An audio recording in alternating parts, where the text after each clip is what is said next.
Selamat jumpa bersama saya Romo Valentinus Tejantara dalam Wisma Kencana Channel. Semoga Anda semua selalu dalam keadaan sehat dan bahagia. Pada episode video ini kita akan melanjutkan pembicaraan kita tentang doa Katolik.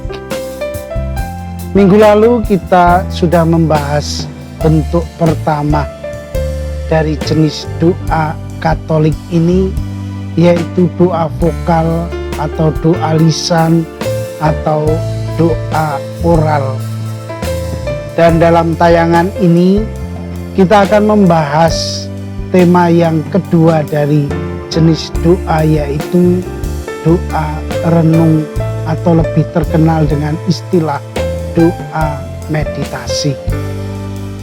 Mungkin Anda sekalian bertanya, apa itu meditasi? Mungkin saya pernah mendengar istilah itu, tetapi memahami artinya saya belum pernah, apalagi mempraktekkannya. Maka marilah kita akan mendalami bersama meditasi ini, dan akan lebih menarik lagi dan asik kalau kita menyimak dan mengikuti video ini selanjutnya.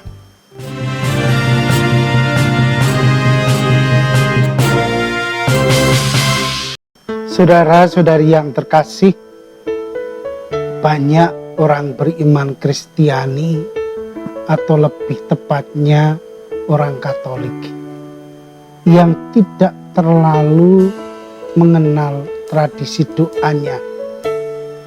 Mungkin mereka mendengar saja. Dan inilah kenyataan yang terjadi.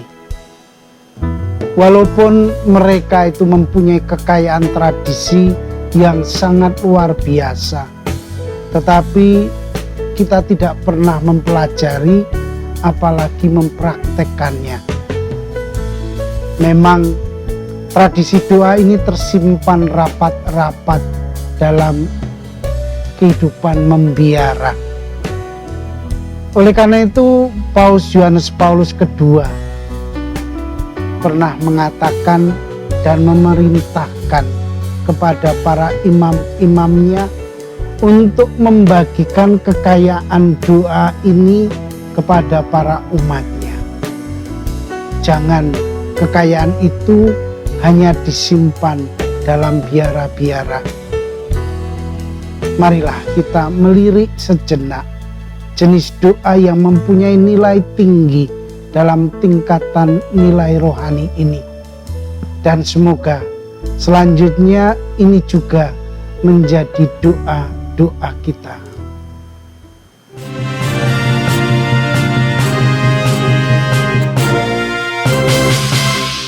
Saudara-saudari yang terkasih, mungkin kita boleh mempelajari sedikit dari segi pengetahuan. Sebenarnya meditasi itu apa? Dikatakan bahwa meditasi itu berasal dari kata meditare, ster in medio, berarti berada di pusat. Pusat di sini artinya di hati nurani manusia, inti dari hidup manusia, yang juga sering disebut sebagai bait kudus Allah di dunia ini. Itu adalah senternya. Dan ini berarti merupakan upaya memahami atau merenungkan karunia Allah. Maka doa meditasi itu mencakup pikiran, daya khayal atau imajinasi, gerak hati, harapan, dan kerinduan hati manusia untuk bersatu dengan Allah. Ia hendak menghubungkan pandangan penuh iman dari orang yang bermeditasi dengan kenyataan kehidupan kita. Maka meditasi itu tidak lain adalah merupakan salah satu bentuk doa yang menggunakan pikiran, daya khayal, imajinasi, gerak rasa atau hati, dan merindukan tentang misteri Yesus Kristus sebagaimana kita baca dan kita renungkan dari kitab suci. Jadi yang ada adalah keheningan batin tanpa kata. Itu meditasi.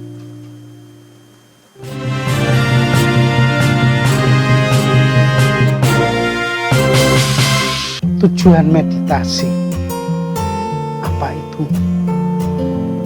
Ini adalah agar kita dapat semakin merenungkan iman kita sebagai anugerah, sehingga kita semakin mengenal dan bersatu dengan Tuhan.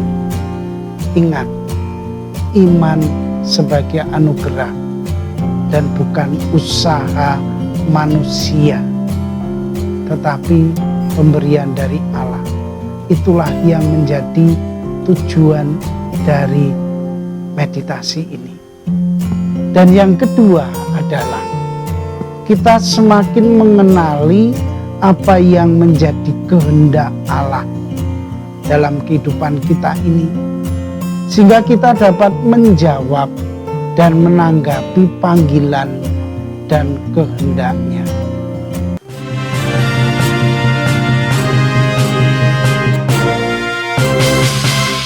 Saudara-saudari yang terkasih, apa yang saya sampaikan ini hanyalah teori sebagai pengenalan pengertian. Yang paling penting dari doa meditasi ini adalah prakteknya. Semakin kita banyak praktek, meditasi akan menjadi semakin sempurna dan baik. Memang di sekitar kita banyak sekali jenis-jenis yang disebut meditasi ini. Ada macam-macamnya. Yang ingin kita dalami dalam meditasi Katolik adalah bahwa bahan-bahan utama dari sumber meditasi itu tidak lain adalah kitab suci, sabda Allah, dan juga pengalaman-pengalaman hidup kita bisa kita meditasikan untuk memperoleh makna yang terdalam dari pengalaman hidup itu.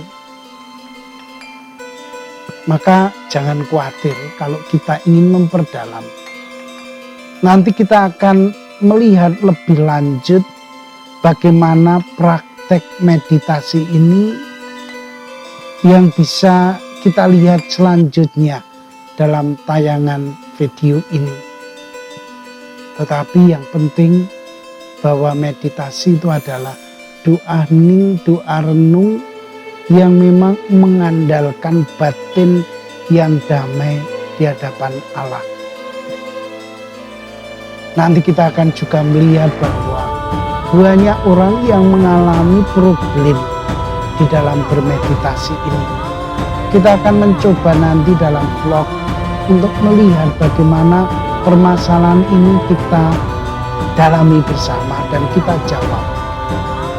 Akhirnya, terima kasih Anda telah mendengarkan dan menonton posting video ini. Akhir kata, sampai bertemu dalam tayangan berikut, dan salam saya, Vivat Cor Jesu per Cor Maria. Hiduplah hati Kristus melalui hati Bunda Maria.